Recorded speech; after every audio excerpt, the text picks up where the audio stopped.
So guys, it finally happened. We got the series finale for The Bad Batch. And right now, I'm going to give you a review of that series and tell you whether it was worth watching or not. Now, let me tell you this. Before we get into our review, I'm going to need you to like, comment, subscribe, share the video. Please show support to your boy. I'm trying to get to 1,000 subscribers / followers on both YouTube and TikTok. Help me reach my goal. So to start off our review, I really liked the first season. I liked every single member of the Bad Batch except Omega. The very least they could have done is at least drop her off at some space station and never come back for her. She was so annoying and she really seemed to be holding back the crew. He's out of line, but he's right.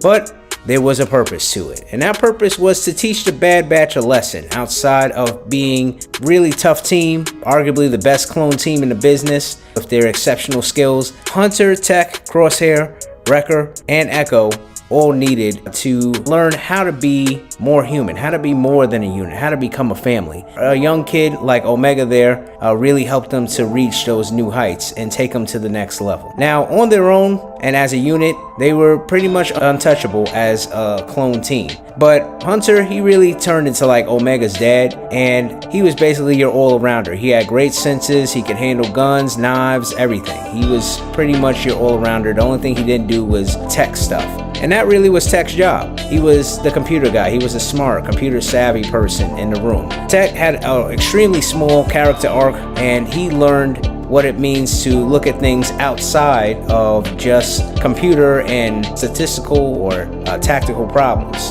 He learned to look at people as individuals and how to be a team player and how to really care for someone other than himself and the statistics of the mission. But unfortunately, he died in season 2. So, well, he didn't live to see the finale of the show. Then we got my favorite character of the whole series, my guy Wrecker. Now, he was like the big brother of Omega. He was your big, tall, dumb, strong guy. And he did great at that. He actually didn't have a character arc. He just really already, because of his limited intelligence, caring for others and being loyal was something that came natural to him. And in a way, he was ahead of the rest of the team in that manner. In the end, as I said, they were a family. They were more than a unit. Now, Crosshair was obviously set up to be the person who will betray the team, and he was a sniper, and he was used to only caring about himself. And even when they stopped being brainwashed by the Empire, he was the only one who was still sticking to the program. He was always up there saying,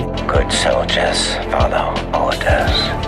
Basically had to learn how to care about more than himself. He was the last one to get his stuff together and even served as a series antagonist, but then Omega got him out of jail and worked with him and really took a chance on him in season 3, and that's what turned him around and brought him back to the team. And the team needed him because they were down 2 men. Echo, who was taken captive, really he took the place of Tech. Because the team had come back for him, he had bonded with Omega. He really was a really good asset in the team, especially in the season finale. He broke into the facility where Omega was being held by himself, and he was able to get right on in there, and he was infiltrating with his screwdriver arm, that thingy that he has that allows him to access rooms like a droid can. He was an underrated member of the team, but he did a lot for the team, and I really liked him towards the end. And you know, seemed like he got with that other clone girl that was experimenting on the young kids. As far as the story and the pacing, I felt the pacing was dragged out quite a bit.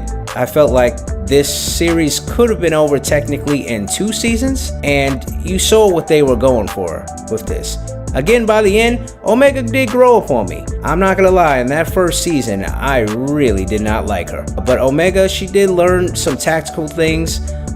In the 3rd season, they did, especially towards the end, they hinted at her having special cells, which may have related to her being force sensitive. I really liked when, tried to give her some Jedi training and it didn't work out. I'm glad that they didn't give it to us. And I really love the fact that they brought back my girl Ventress, to give Omega some force training. I really wish that they would have done more with that though. And I hope that someday I wouldn't be opposed to getting a Ventress series where we follow her adventures, because she's clearly out here doing some things.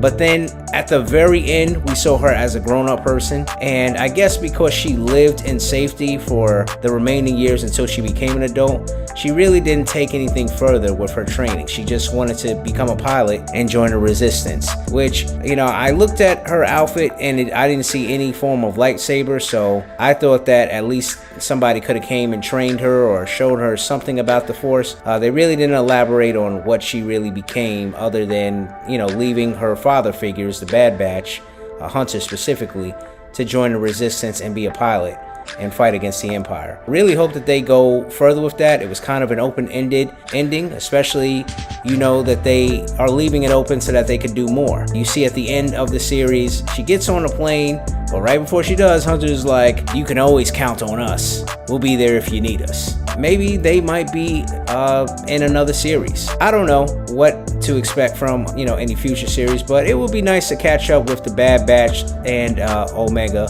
at this point and see, you know, what they're really up to. Would I recommend it? Yeah, I would recommend it. To me, on a scale of 1 to 10, this series, I'm gonna have to rate it a 6.5 out of 10. It was good, it was enjoyable, but it wasn't the greatest thing that I've seen even from Star Wars, and there were too many slow points, which made it not as great as it could have been. You know, the story was predictable at times. It was still enjoyable. It was a pretty good series. Did I like it more than Clone Wars? No. Did I like it more than Star Wars Rebels? No, I didn't like it more than either of those, but it was still a good series. It was still very watchable. You can watch it on Disney Plus anytime. And again, let me know what you guys thought of the series. Message me in the comments and help me get to my goal of 1,000 followers/subscribers on both YouTube and TikTok. I hope that you guys have a good day, and I'll see you guys in the next one.